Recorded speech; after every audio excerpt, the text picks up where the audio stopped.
all right, how many breakdowns can we have with a friend that we can actually break through together? And that's a real, true, and rare friendship these days, if you are both okay in saying yes to that. Many times when you are magnifying or you're rising from a sucky situation and a sucky time, you're often saying yes to more things, and you're often operating from a basis of curiosity so fast than some of the folks around you. And that's where we start to outgrow some of those friendships, when you get stuck in the suck of that feeling of resentment. And you can't get out of the soup of resentment, and you think that everyone's out to get you. And that's just limiting our window of possibilities, because then instead of getting into, all right, what's the now what? The now what of like, where's the personal responsibility in all of this? And that's what's missing in the world of resentment.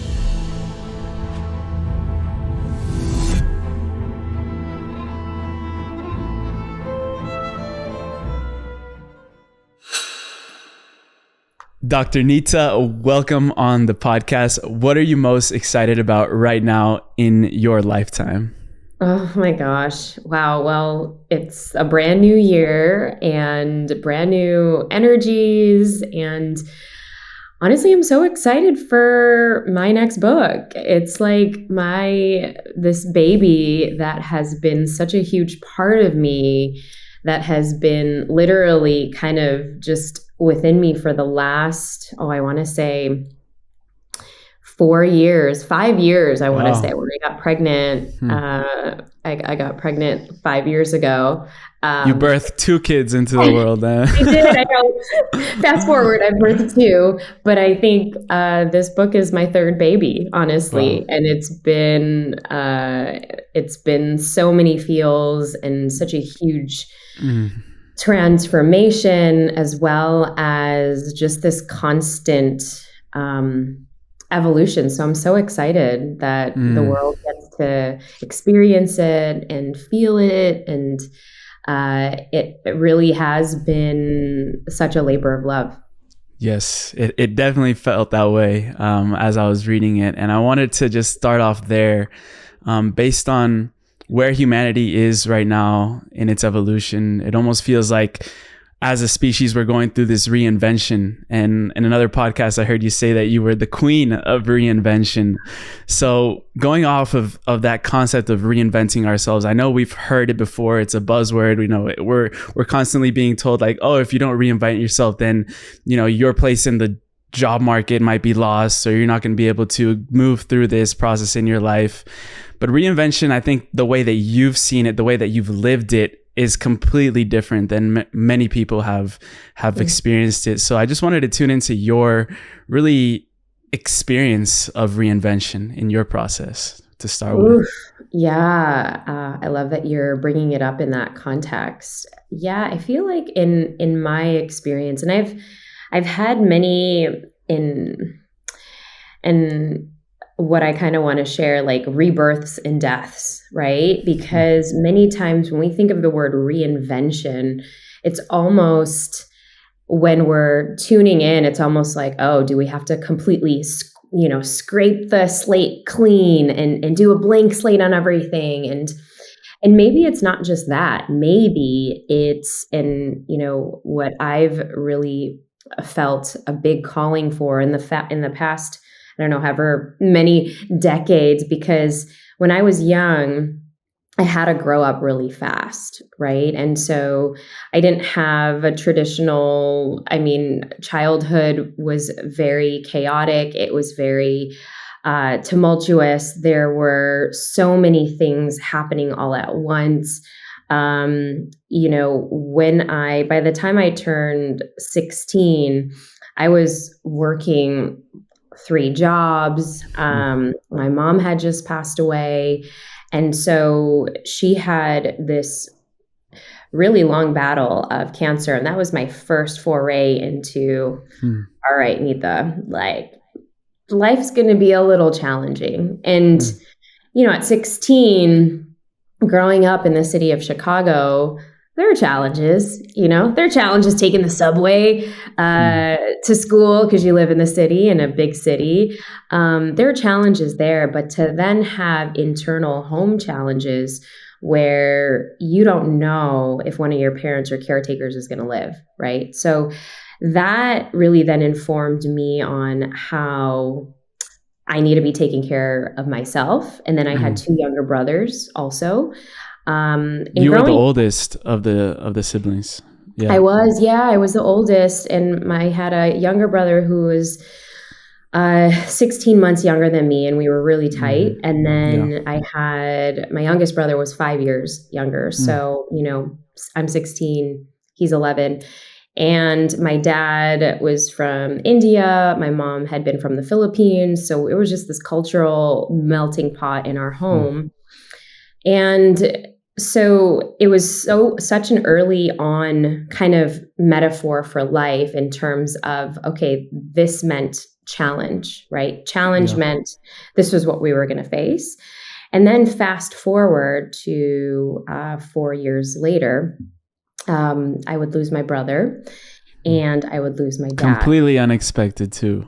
Completely unexpected. Yeah. I mean, it's taken me, I want to say maybe 15 years to actually even talk about my brother's death without getting completely out of, super emotional about it. And I think that, so those things really lent me kind of this force in my 20s of, all right, I'm going to, I'm resilient. I've got this. I'm so strong, because that's what people told me. Right. Yeah. And anybody that would meet me, I mean, when my brother passed away, it was completely unexpected. We had a homecoming game. And homecoming is just basically, senior year, you have a homecoming dance and there's like football involved and not soccer, but actual, the actual football. Actual football. Actual football. And so we went to high school across the street from each other. Shout out Lane Tech. And we were supposed to meet and he never showed up because he had collapsed. He had an asthma attack. And spiritually, I think now, I know that he just was really close to my mom.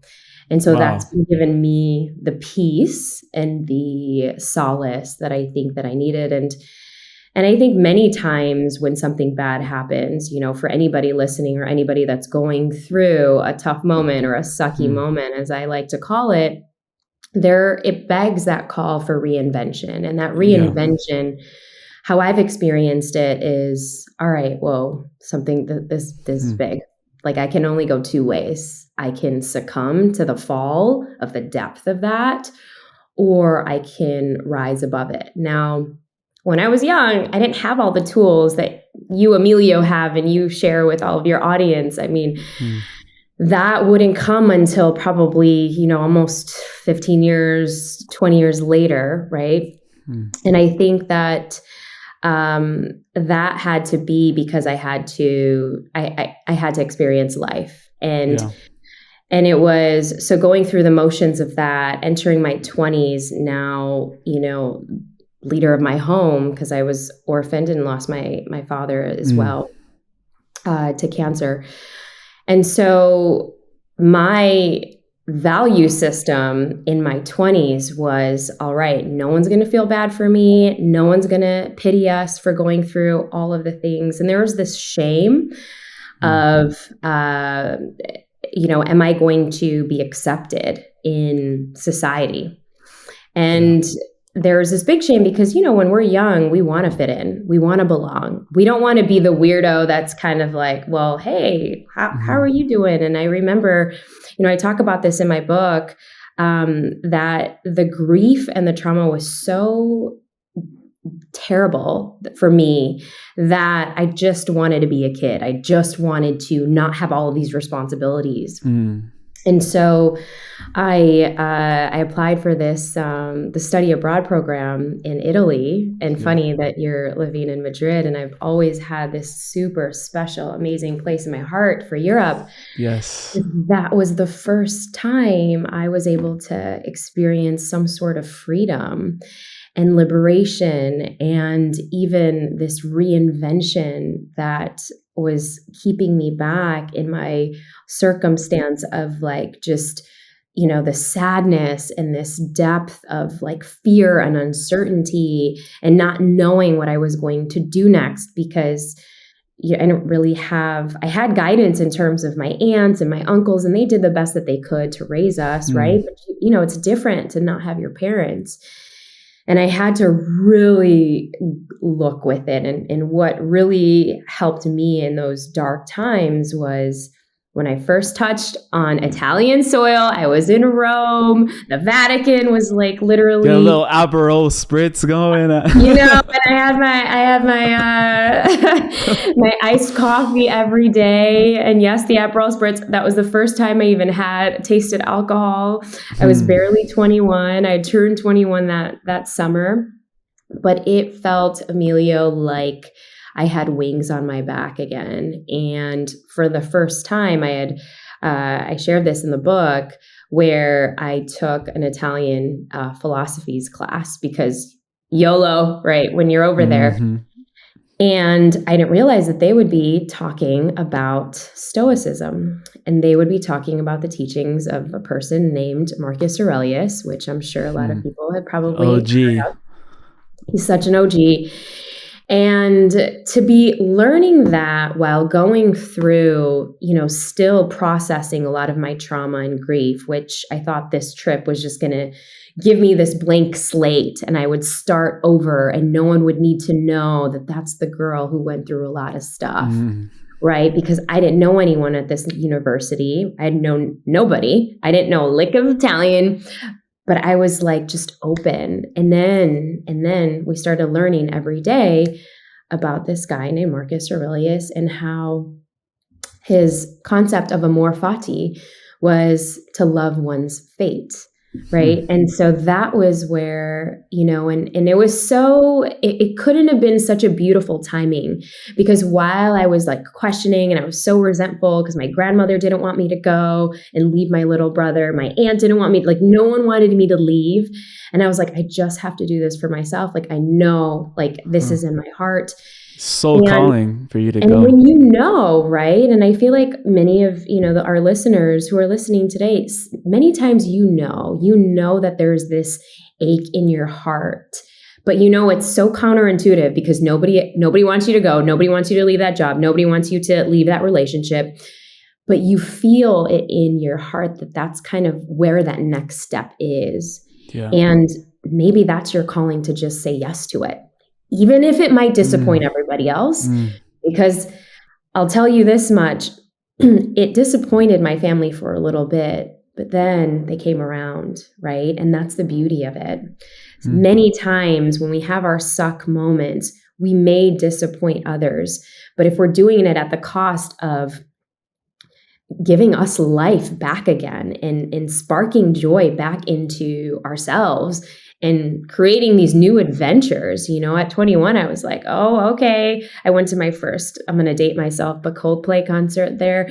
And I was like, felt like I was on the top of the world listening to, the teachings of Marcus Aurelius. And I would have dreams every night. And it was almost that, my father, because I was so close to him, and it was just literally a year that he had passed, that he would come into my dreams and he'd say, "You're on the right path, beta." And beta in Hindi means child. And so that felt so good, because if I was looking for any sort of validation, spiritually, my guides, I've always thought my parents were my guides. And that was the beginning of what would then unleash this insurmountable amount of reinvention that I would do in business, in relationships, in life, and embrace it with such grace. Thank you for sharing that. And there's a moment I want to take a pause that you mentioned how you came to this insight, this sort of realization that the reason why your brother's soul chose that exit point was because of his proximity to the soul of your mom.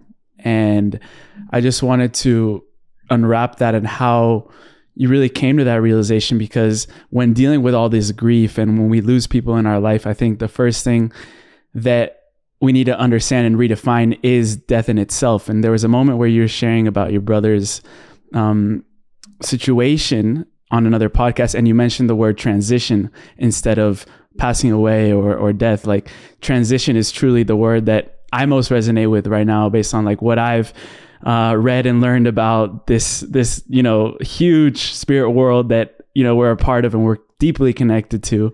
So how did you start also redefining your definitions around death and what that even looks like, and come to these profound realizations? Oh, such a great question. Such a great question. And it definitely wasn't in that moment.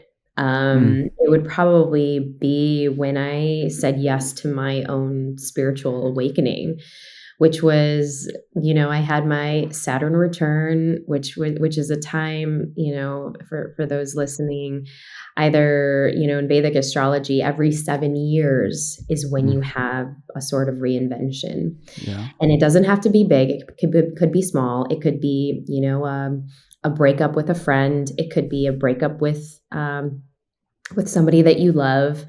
It could be maybe a complete misalignment with a job, or something happens that it questions kind of you in a certain way. And so this was at the end of my 20s, where I fell in love. I thought I met the love of my life, and I got married, and I did all of the things. And it was a really unhealthy relationship. And so much so that I didn't realize that I had just given my whole identity just to enmesh with this person. So much that I forgot really who I was. So that girl who was 21 living her life in Italy, she was non-existent, because what identity do you think you had to take on to be in that relationship? That's a great question. I feel like my identity at that point was this subservient yes person to someone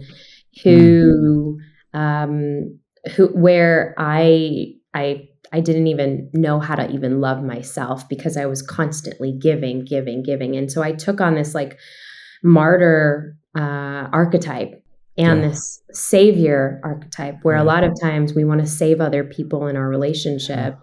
And many times we lose ourselves in the process. And there's no fault of anyone's. This was just my particular journey. I chose it. I probably had to learn a few things that I didn't learn in my 20s, that I didn't learn during my losses. And that's when that breakup was so big. And so, it took me to some really dark places. I had to get a restraining order. And I had to really find inner strength within myself. And that's, I call this this audacious resiliency in my book. And that's Now What? And it's really this intention that you are going to choose your own inner strength, whatever it's going to look like. And for me, it said finally saying yes to help, and in different ways. So healers, shamans, talk therapy, EMDR, somatics, energetics, and that would come within this point of me entering literally my 30th year, and it happened to coincide with my Saturn return. And it's that point that you decided that you needed help, that you started seeking out. Oh, yeah. Oh, yes. Because it's different when you intentionally are seeking support versus back when I was in high school, when, things were really chaotic and messy and crazy, that people were just afraid that, okay, are they going to be okay? And they're doing it to check the box because you're a young person and you don't have family anymore, if that makes sense, right? Teachers were concerned, from both my brother and I. Outside relatives were obviously concerned, but it's not something that I chose within my soul at that point, right? It would be years later when I actually had the time where I wasn't in survival mode, because it was just survival, just to be okay that nobody else was going to get hurt. Like, I had to really heal this PTSD that I thought everyone's going to die around me, Wow. So it was a huge time of healing. And that's where I started to make peace with death. I started to make peace with, okay, actually, it's not just their passing away, it's their transition to another realm. And because many times I would dream about my dad, I would dream about my mom, and the most vivid dreams I would have were of my brother. And it's been since that point where I feel like I've had these incredible conversations, whether it's, at a meditation retreat, or whether it was at a yoga retreat, or whether it was even, I spent a lot of time kind of diving into, psychedelics. And for me, that was quite healing, because that's when I felt like I could really connect in such a beautiful way of just releasing, and also letting any lingering thoughts of, could I have done something else? Could I have done more?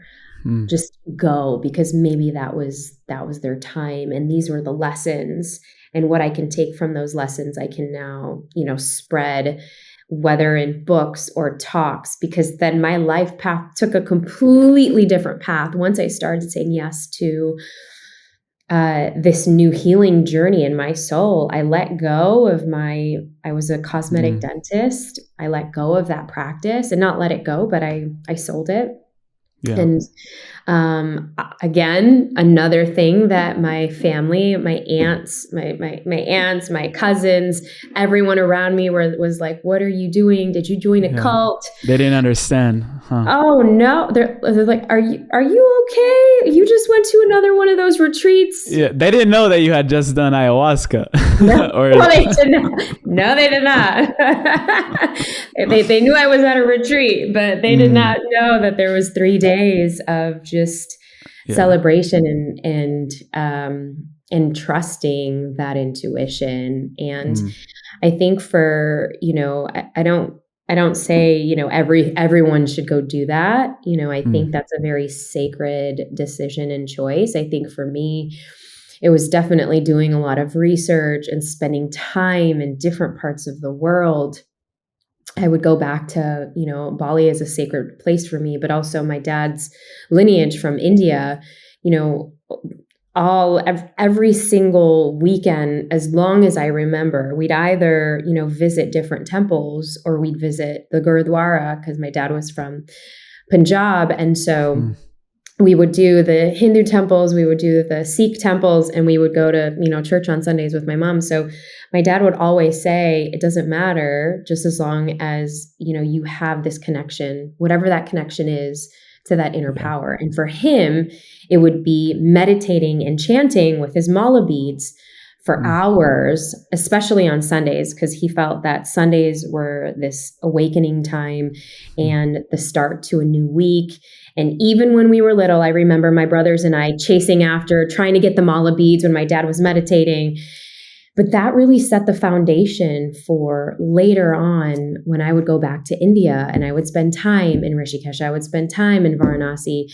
And, perhaps maybe it was me trying to just connect back to the souls of my ancestors and the wisdom that my dad, potentially laid out for us early on. But those foundational elements really stuck with me in terms of when I was going through this kind of purging and reinventing of myself again, when I was saying, all right, no, I don't need this. I sold my condo. I sold, real estate. I sold everything in that period of time because I was so convicted in just following whatever my truth was in that time. And for me, if it was not in alignment, and what I mean by alignment, at that time, I was so curious about just speaking truth because my voice was so suppressed for so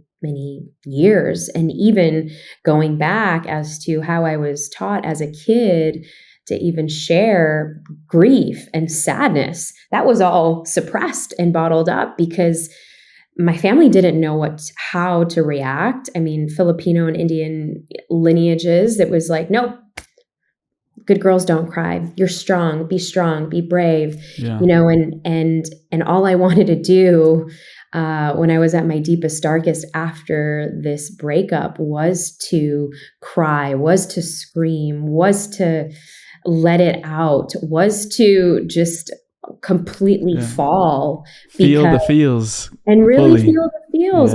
Yeah. And I think that's the big thing. What I love about social media, at least for this season of life where we're at, is like you can actually see and be met with the okayness of sharing and falling and letting go, in front of somebody else, to be witnessed in that way, because that was definitely the opposite. When I was growing up, it wasn't a thing. You were validated on right answers. You were validated on being happy all the time.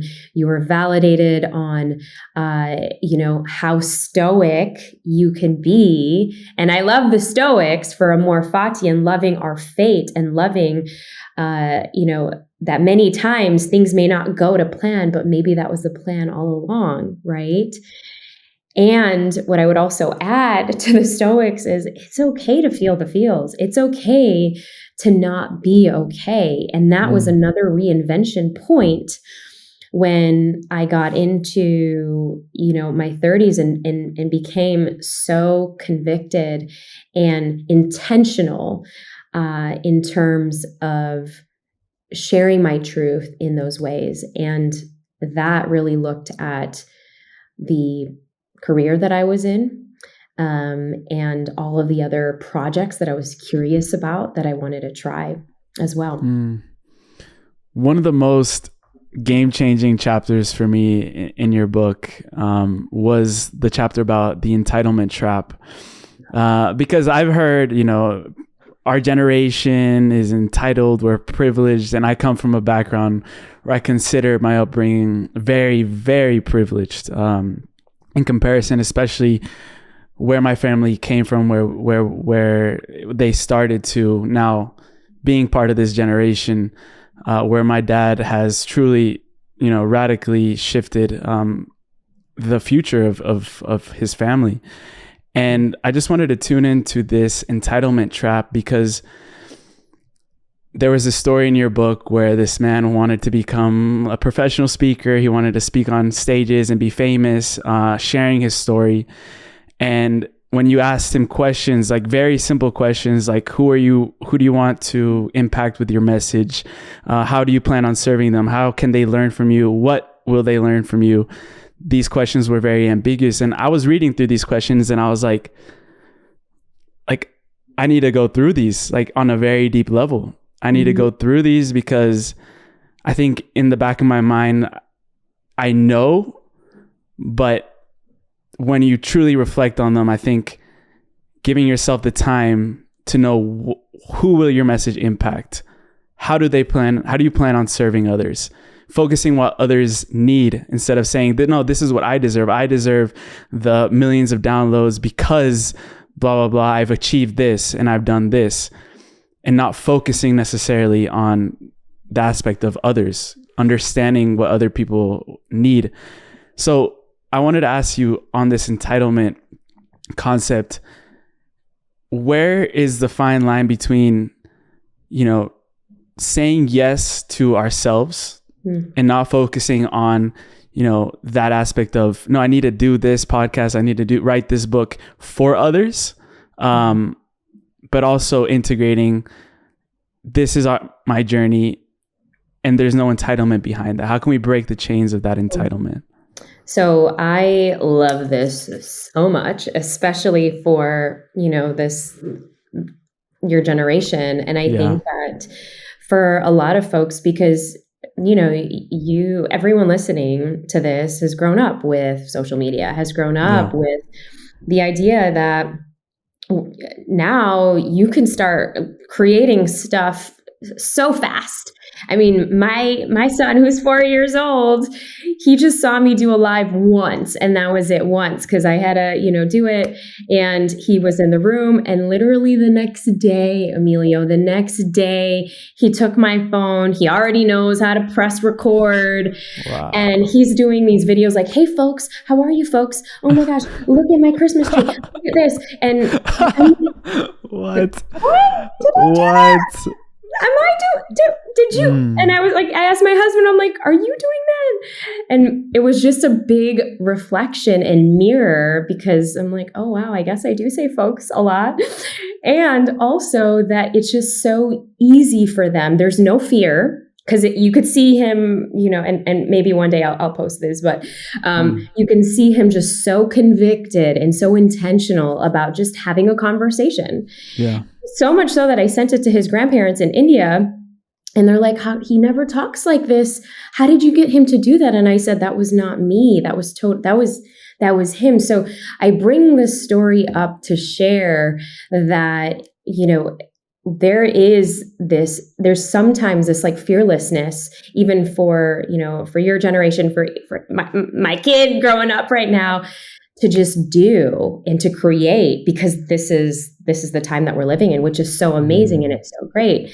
And in that story, and what I've come across with, even in the students that I teach and the places that I go into and speak to, is the idea of entitlement comes in from a basis of lack, because it means that we have to strive for whatever we're going for, because there's not enough. There's 3 fear cultures that I talk about. And, the first is the I am not worthy, meaning that I'm going to continue to do to prove that myself. one's so huge.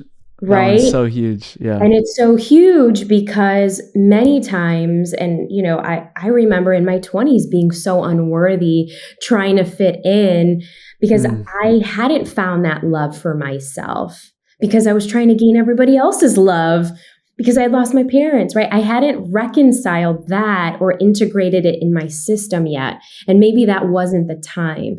So if you are listening to this and you're like, I don't even know, where I'm at, or this is getting me more confused, you're totally perfectly where you're at right now. And, the more that you're listening to Emilio's podcast, or even I do one on the Brave Table, this is going to open up your perspective to have those types of conversations that we didn't really have. And I think it's such a gem that you're exposing everybody to this. But when I talk about entitlement, it's mainly because there's 2 things that I talk about in the book: entitlement and deserving, right? Yeah. Entitlement, deserving, and then of course privilege, because we can't understand our desires for what we would like in the world if we aren't making peace with our entitlement, if we're not making peace with the privileges that we already have, right? I knew that my privilege growing up was, okay, she's racially ambiguous. She could be whatever. She's growing up in a melting pot of Chicago. That gave me certain advantages. But it also made me really want to retract inward because I didn't want to be that different person anymore. I already looked really different. People couldn't place me. They're like, what are you, right? And so as a young person, all you want to do is fit in. While that was a privilege, there's also the opposite to that as well, because at the end of the day, we all just want to have friends, right? And belong and get accepted. And so when entitlement comes in, kind of like this particular person's story in the book, one of my clients, he knew he had a story, and everyone listening to this has a story. I have a story. Emilio, you have an incredible story. Yet the thing is many times we think we should be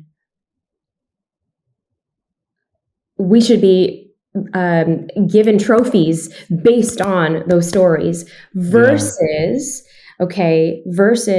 well, what are we going to do with this? What are we going to do with that platform? What are we going to do with that thing? Is entertainment the way to go? Okay. Is it, and are you set to entertain? Are you set to inspire? Or are you set to educate? Or are you just doing it because you want fame? And I think, the particular story you're talking about in the book, he literally just wanted fame. He hadn't thought really deep in that. Yeah. And I think the issue for, where a lot of folks in my generation are talking about your generation, there's no beef, but, I think the big thing is, because it's so easy to garner fame on a lot of these social platforms, now it's so easy to do that we're not thinking of the output, and we're not thinking of the responsibility that we have with somebody that has a mic, that what we can actually do to shift and to change perspective. And we now have the mic super young, as little as, my son at 4 years old. And people are looking to learn from other people with that authenticity, with that vulnerability, with that uniqueness that they bring along. But I think where it becomes a big, this dividing line is, well, what is our true intentions? And that's why I always say, where is the intentionality coming from? Because that intentionality, that fame is great, but it only gets you to that next point, right? Yeah. We want to also think of, well, if I have that responsibility and there's that mic in my hand, who am I now going to impact and inspire and educate as a result of my voice? And I think, for a lot of folks like my client, Samuel, they're only thinking about the short game, because the short game is that next point, and the short game is that fame. But what are you going to do with it? Most people are not afraid of, their failures. They're not afraid of, taking that next step. They're not afraid of putting themselves out there. What they're really afraid of is, well, that success. Because that success, like, what if it actually does go well? Yeah. What if when I do start that podcast, people are listening? What if people do want to meet with me? And they're afraid of that responsibility, because that takes work. That's not just about fame anymore. That's about the responsibility that it takes to then create something that is going to actually continuously change lives. And so when we're talking about entitlement, what we're really talking about is the fear. So the fear of worthiness is one, right? The I am not worthy. I'm going to overdo because I'm not worthy. The second one is what I am doing is not good enough. So the book is not good enough. The course, the project, the school, the training, all of those things aren't good enough. So I'm going to keep doing to prove that I am good enough, right? Or there isn't enough. And most people who are wanting the fame without the intentionality, there is not enough. There's not room at the top for everyone else. The zero-sum game that you talked about.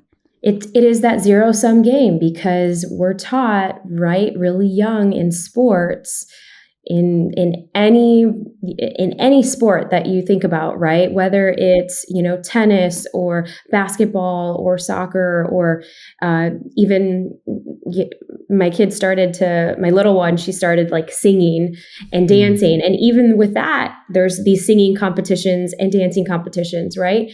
There's only usually one winner, maybe two. And a lot of my clients who were former athletes, or they were athletes in school, many times they've had, and there's a particular framework in my book called the Fly Forward framework. But the first stage of that is we have a fall. And many times for these young athletes, because they were competing when they were younger at whatever it was, they had that first place. They had that second place. They had that third place. It's a zero-sum game. You either win or you lose. There's always going to either be a winner or a loser, right? And so there's no in between. And so many times we think, because it's a zero-sum game, that we have to fight to get our way to the top, which means that I'm entitled. I should be it because of X, Y, and Z. Well, let me just reframe the question. Instead of, okay, you're deserving, we're all deserving of amazing things in our lives, absolutely, without a doubt. But what is the intention behind that? What do you wish to do with that? Because I can give the same question to two people. One, like my client Samuel, which, by the way, his name's changed for these reasons, and or someone like yourself, Emilio, who has done the work, who's done the introspection, who continuously does the introspection, which, by the way, before we started, you're like, I really want to set the tone and, just the frequency for our conversation. Let's tune in. That is intentionality. That's the gift. Because now we have this responsibility with this mic that's attached to us wherever we go. We never used to have that. I definitely didn't grow up with that. And so it's now primed in your hands, in my son's hands. What are we going to do with this? And that's big. Yeah. And the fascinating thing is that I realized through a personal experience not too long ago, that mentality of entitlement is 100% taught. The mentality of competition is 100% taught. In September, I was invited to go to my little cousin. He's 12 years old, right? And he goes through the whole auditions for The Voice Kids in Spain. And he goes, he passes, he gets chosen, he gets the coach, he gets the mentor, and he passes on to the battle rounds.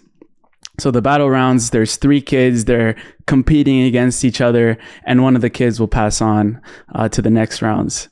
And there's 3 kids, my cousin's being one of them. We're in the backstage, we're watching the cameras, we're being recorded on TV, the whole thing. And my cousin, he gets up there, he sings his heart out, and there's this continuous smile on his face. Like when I look at him, I only see light. The way that he carries himself is just, for me, it's fascinating, because when I was that age, I grew up playing, I was about to say professional. I grew up playing basketball, and that was my dream. I wanted to play professional. And I always had this chip on my shoulder of, I need to win at all costs. I need to be the best 3-point shooter. I need to be the best point guard on my team. I need to be the best, have the best stats on my team. I need to help my team win all the championships, etc. And obviously singing is a whole different thing, but when he got up on stage and he got off, we were praying for him. We really wanted to see him pass on to the next round, because how do you handle a 12-year-old getting kicked off on TV live? Like it's a complicated, touchy issue. Eventually, the judges make their decision, and they don't choose him to go on to the next round. Oh. So he walks off stage, but there's this continuous smile on his face. And I think when you're that age, it's really hard to hide emotions as we do now. Like, even if we're sad, we smile. He was just smiling because he was happy that he got up on stage, sung in front of people.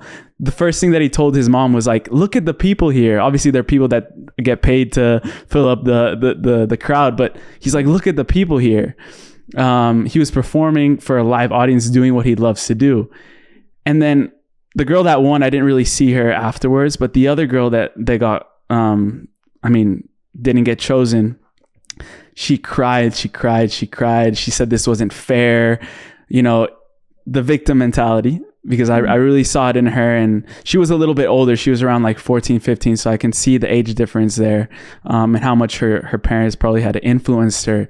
But I saw the difference between that victim mentality and then the victor mentality, which I saw completely in my cousin as a reflection of like, he thinks he won. Like he actually won because he just got up there and sung his heart out, and he made friends in the whole experience. And we were in the car, and the parents, my uncle, my aunt, they didn't know what to say. We didn't know what to say. We were like quiet in the taxi. And then he just starts like making jokes. He starts laughing, and I'm like, are you okay? Like he was acting like he won the lottery. And I was like, that's the mentality I want to see, because that's the new consciousness, I think, for younger generations. And now the leaders of the future can't see things black or white, can't see things as a zero-sum game, because look at where that's gotten us. Look at what we've done with our environment. It was a complete mentality shift, but it is 100% taught. So I just wanted to highlight all of your teachings through that story. Oh my gosh. Well, yeah. I mean, it's the, I totally empathize with both of them, because, and it takes that community, it takes that village. So I'm just imagining your 12-year-old cousin to be like, just laughing and smiling away. And then for the one other girl, because in some of those things, it is that zero-sum game, for her to think then, maybe life isn't fair, or it isn't fair. And so, and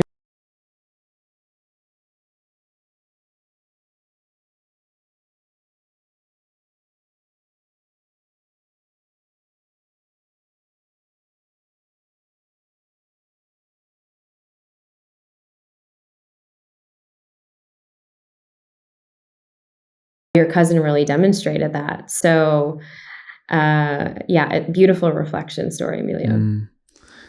And also with this concept of having to prove ourselves, because I feel like when we're about to perform, or when we're about to do something out in the world, if our mentality is, I need to prove something to someone, the resentment that builds up from that, like, oh, I have to prove my dad of going, to that college that he really wants me to get into. And then that builds resentment within us. I think another friend, Garen Jones, you know very well, he says that resentment that you're still holding onto is the same amount of energy and power that's needed to get to the next level. So when we're able to unpack that resentment and unblock, because I think it's energetic blockages, resentment probably in our heart mostly, that these blockages don't allow us to get into our full potential.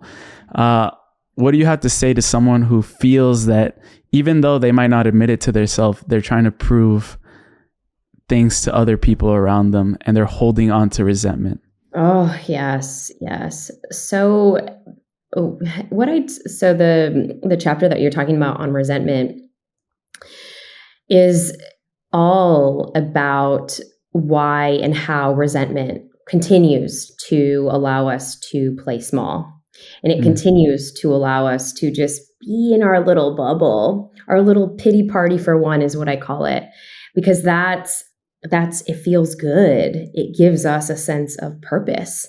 If you've ever, and we've all been there, right? We've all been there. Something didn't go our way.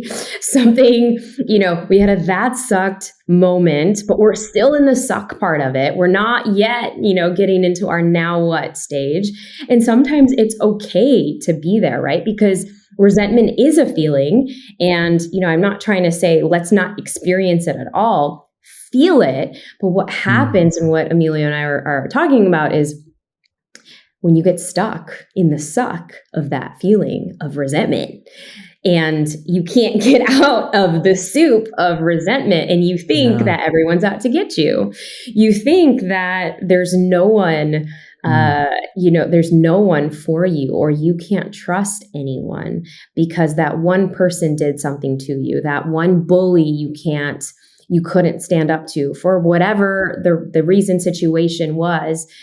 And that bully could look like, a boss. That bully could look like a parent figure. That bully could look like someone in your life, or a thing that you were trying to get and didn't happen. And so we then get stuck thinking, well, why me? Why me? Why? It's not fair. And that's just limiting our window of possibilities, because then instead of getting into, all right, what's the now what? The now what of like, well, where's the personal responsibility in all of this? When do I get to take personal responsibility? And that's what's missing in the world of resentment, because if we're in our tiny little bubble, it's safe. It's kind of like if you grew up, and I think for you growing up in Bogota and me growing up in Chicago, I still have a ton of friends who are so they're so content and happy and fulfilled living in their little bubble of Chicago. Oh, I know. I actually grew up in Huntington Beach, California. I lived 8 years, and I met people that had never left Huntington Beach, California. And they love it. And what's not to love about Huntington Beach? There's a beach. It's all about Surf City. Surf City. You got it, right? And so I think for those of us who are listening to, your podcast and following like people that they love, they have that growth mindset. They have something different that they want to call into their lives, maybe subconsciously or consciously. But perhaps even if you're just initially tuning in, you know that you are starting to go outside of that tiny little bubble. And that's what bursts the bubble of resentment. Because if you start to allow yourself the new opportunities, and the new opportunities can look so small and so different, just like saying yes to a little workshop, or saying yes to going to that sound healing on a Thursday night, or saying yes instead of, going out to the clubs, you can basically go and wake up early in the morning and go for a hike. These are like tiny, small little things, but that's what bursts that resentment bubble, because you are now allowing new experiences in your life. You're actually taking a leap and trusting yourself again, and trusting that maybe you will suck at something new, but maybe that suck or that fall won't be as bad as the first time, because now you have other tools. And that's kind of where we get into, the victim trap. But when we get into the victor, you're asking different questions. You're asking, and you're coming from a place of curiosity, like, ooh, what can I learn from this? Instead of, oh, well, who else is going to be there? And to quote off your book, it says, victims are defined by their lack of choices, but it's only a perceived lack of choices. So the examples that you were highlighting, like, I could go to the club because that's what everyone's doing. And that's what, I've been doing for the past 4 weeks. And there was a moment when I was living in Madrid in my first year of college, in my undergrad, I went to the same nightclub every Wednesday night for 8 weeks straight. So by the 9th week, if we get into the habit of something, I felt like I didn't have an option. My friends were like, did you pay the table already? And I'm like, maybe I don't want to go this time. But then that's when our mindset starts shifting, when we start realizing that there are more choices than the perceived lack of those choices, of the possibilities that we can't see when we're in this narrow frame of mind. Oh, yes. Yes, and many times too, you're using the nightclub example, and I've got many of those stories of when you are looking to shift, but your current surroundings and the community around you isn't the most viable, juicy container for that shift to happen. And when you're the only one then tuning in to podcasts or tuning in to YouTube clips, but everyone else is kind of doing the same old stuff that's kind of keeping them stuck in those circumstances, then you know that you have to start looking at other communities, because it's only going to grow your what your next level of what that could look like, that next level of where intuitively you're going. Because many times folks that you've known, or that you've been through things, that you've done things with, it's okay to then start reinventing who those people are going to be in that next level of where you're headed in the game of life. And that's something that I think a lot of times it's so hard, because we don't want to leave the people who are so close to us and who were there for us when we needed them. But, and I, say this also in the book, many times when you are magnifying or you're rising from a sucky situation and a sucky time, you're often saying yes to more things, and you're often operating from a basis of curiosity so fast than some of the folks around you. And that's where we start to outgrow some of those friendships. And it's not to say that those friendships are bad. I'm not saying that at all. It's just, you may want to tune in to see, would they be open to a hike with you versus the club? Would they be open to going to a retreat with you, or journaling with you, or reading a book with you, versus doing some of the things that secretly don't really light you up anymore? You're just doing it for the sake of connecting with them. But if they're a no into connecting with you on those things that truly do light you up, then that's a real big indication that, all right, it's time. It's time for that next level of who those friendships are going to be. And there's also this model of understanding that in the spiritual community, especially, that once our vibration, our frequency elevates, then the people in our life naturally fall away. And, I've seen it happen multiple times, but there's also moments where you actually have to say no to certain things. You actually have to have difficult, tough, embarrassing conversations with people in your life. Like, hey, I know you've been expecting this from me for the past year or 2 years or 3 years, however long it's been, but I am actively deciding to create a new identity for myself. And that habit or that behavior or that pattern is no longer serving the person I want to become. So I can't go to that. And that's a really fucking hard thing to say to people that you love or that have been your friends for a while, that they might not understand where you're coming from. I remember in my dorm room, just like watching endless hours of Robin Sharma, even like conspiracy theories, like opening my mind to things that I didn't even know that existed in the world. And then there was no longer this match between me and some of the people that I was hanging out with, but I couldn't just naturally expect them to magically vibrationally disappear, because sometimes things don't work like that. And we have karmic bonds, karmic relationships with people that we have to break energetically in order to move on to the next level. It's so good that you just shared that, because yes, bring on the juicy and the difficult conversations. Like, I am all about it. Coming from somebody who used to be so afraid of having difficult conversations because I was such a people pleaser. And so one of the things that, and this is kind of a measure of, I think, success for your own lives, is the amount of difficult conversations or courageous, is what I like to call them, courageous conversations that you can invite to your life. Because it's not easy. They all suck. We're not good at it.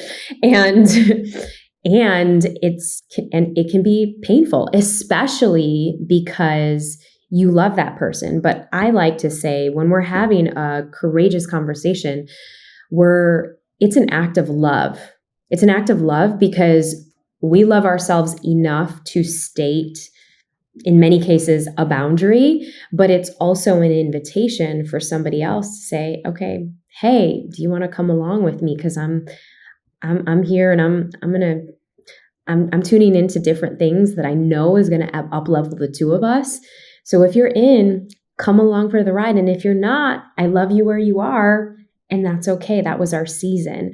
But I think most people get so afraid of upsetting, disappointing, pissing the other person off, because maybe that person was there for you through thick and thin. That person was like your ride or die. And I've had so many of those. And I don't know about you, Emilio, but like I know in the past I wasn't so good at having them, because it's like many times it comes up in emotions, and many times, it happens because they want you to do something and you kind of don't want to do it. And so you do it anyways, but then it comes to a point where you're like so in alignment with what you are calling in for yourself that you're like, I'm not going to go to this thing that's going to have me up until 2 a.m. And then it comes out in the most, not spectacular fashion, but that's the beauty of the sucky moment, because that's where true friendships can really lean on to repair. Yeah. And we don't see that a lot. We just see, all right, one and done, let's be done with this and throw in the towel and move on. But I think, what's really curious, for me, at least in this stage, is, all right, how many breakdowns can we have with a friend that we can actually break through together? And that's a real, true, and rare friendship these days, if you are both okay in saying yes to that. We'd rather ghost. I know. I know. Can we talk about that? Why? But that's the beauty, though. That's the beauty. If for all of you guys thinking that you can just ghost and like and just, all right, on to the next. So, back in the day, we used to have a thing where we had to call people on the phone. And what? What is that? There was a thing. It actually happened, back in the day. Like physically, like with one of these? Yep, one of these one circles? of those. Okay. I'm not that old, Emilio. But you actually had to face your fear. Imagine calling a buddy. Just imagine, for everybody tuning in, calling a buddy and actually stating them, not texting, but actually saying, hey, what you did the other day, it like caught me off guard. I wasn't expecting it. And that really hurt me. And I really love our friendship. And I would love to go deeper with you, but I don't know if I could trust you if you're doing things like that. Can we talk about this? Yeah. Can any of you do that? That is like my one gift and my one perhaps maybe nugget among many that I want to leave with you all, because if we can tune into the frequency of vulnerability when it gets hard, when it gets tough, because I'm telling you, in a relationship, when you're finding that person, that soulmate, your twin flame, whatever we want to call it, that's where most of that is going to, the friction and the tough conversations. That's where it'll really come into fruition. And that's the juicy. And so I'm not saying wait for that just in love relationships. I'm saying, why not practice that with your actual friendships? Because again, if we can do that, how much better and more elevated can we be in our communication skills in whatever we want to do in the world, whether it's creating more content that inspires other people. And aren't we giving people the gift of connection when we're doing that? And I think what's missing really is, because it's so easy to ghost, because it's so easy to be like, on to the next, is there something that is missing in terms of, leaning into the suckiness of a conflict and being able to repair at the end of it, and to say, now what? All right, we fought. Are we better at it because we've gained and we've learned a little bit of perspective, and to actually hear out what the other party is saying instead of just ghosting and being done forever. Yeah. Just a thought. Oof. And what came through, just quick reflection on ghosting, is when you said, like, why is our generation so prone to ghost? One of the thoughts that came to me was that sometimes when we're very young, we operate off this like sporadic energy of like, we can do whatever we want when we want.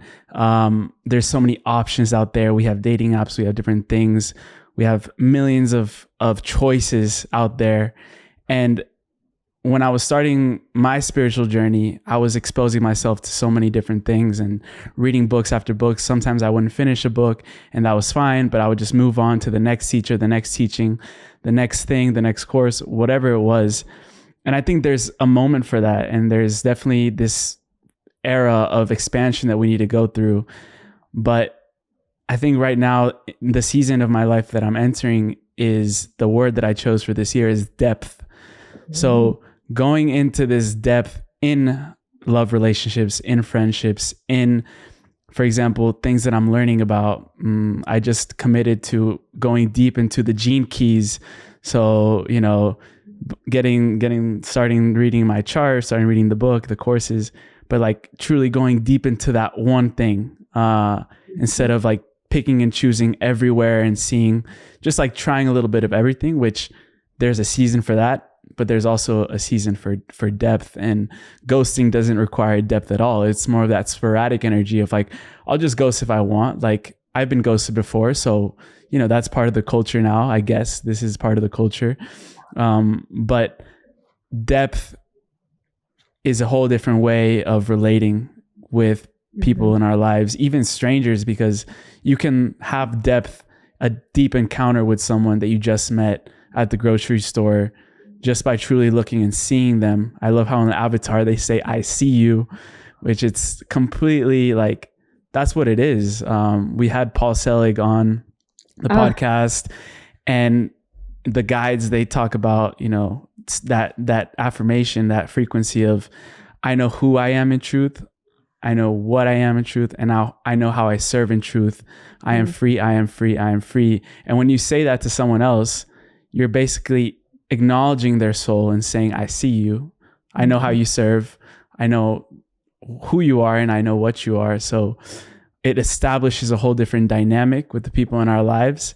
I could speak to you another hour if we had the time, just on this concept. So I would love, if it arises at some point, to do this again. But 1000%. Yes. To start driving this beautiful conversation to a close, we end every episode with the final trio, very rapid fire questions that you could answer in any way that you want. Before that, please tell people where they can get your book, where they can learn more about you, where they can get trained with you, whatever you want to tell them to. Absolutely. Yeah. So you can actually get the book at thatsuckednowwhat.com. And actually, when you do, you unlock the 5-day healing practice. And we start day one, we start with relationships.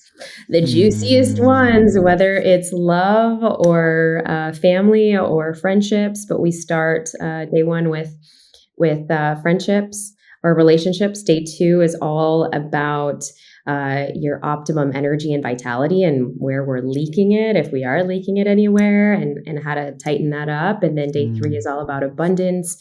Day 4 is all about taking brave and courageous action. And then day 5 is coming home together to yourself. So, and then it also comes with a 44-page digital guidebook, which is just incredible, because everything that we talked about, from the concepts of the entitlement and privilege, we go much deeper in the 44-page digital handbook, which everyone is loving because it's really that self-healing tool guide, especially if you're coming from, parents of immigrants and, there's just like different cultural clashes. This is the juicy stuff to kind of dig into. And we put so much love and effort into it. And yeah, so it's at thatsuckednowwhat.com. I can't wait.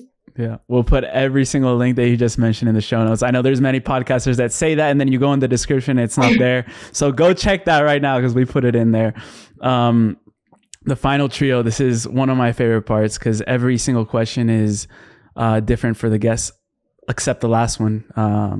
We'll get into that. But the first one is, what is in full alignment with you at this stage and season of your life? That soul path. I know you guys have been teaching people and certifying people and being a Dharma life coach, which I love. I love that you guys are doing that.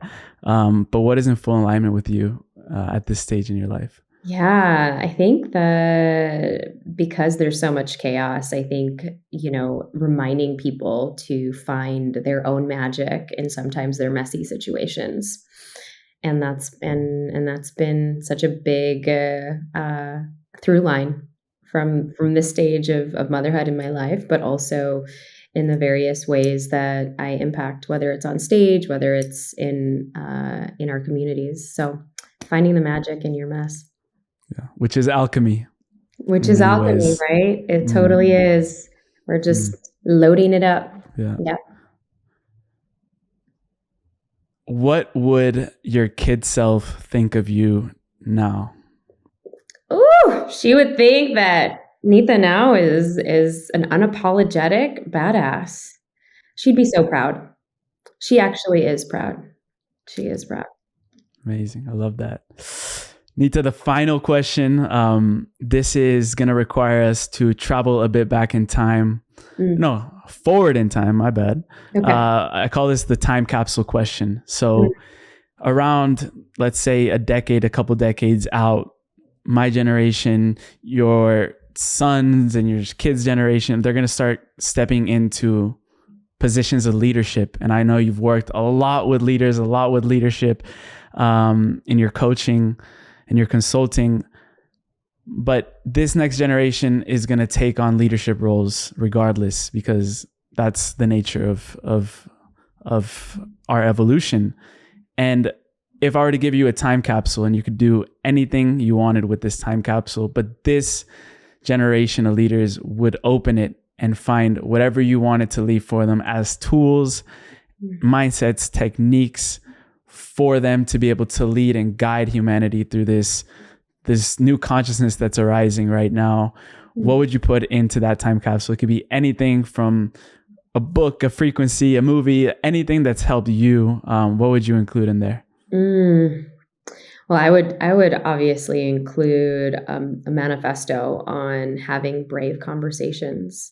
And I think the through line to our future leaders, and even just, in this conversation that we had today, is not being afraid of reinventing yourself, and to also have the depth and the capacity to have those brave conversations that sometimes might be messy, that sometimes may not be what you've expected, but it connects humanity. And if we can have more compassion with other people, I think that's going to give this next generation such an edge to be able to connect deeply and seeing the humanity in other people in a way that our generation hasn't been able to.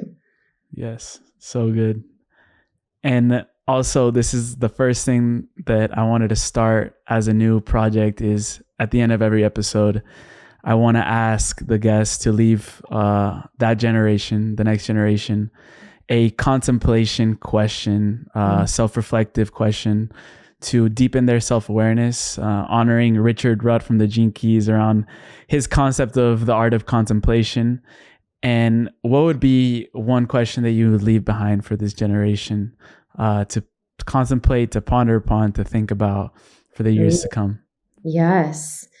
What are you braving today? Braving. I love that. What are you braving today? Let's do it. Oof. So good. Neeta, thank you so much.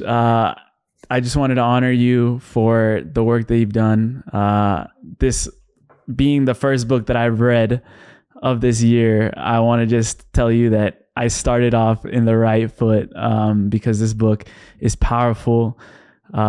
So many insights. I have like 40 quotes down here that I written down.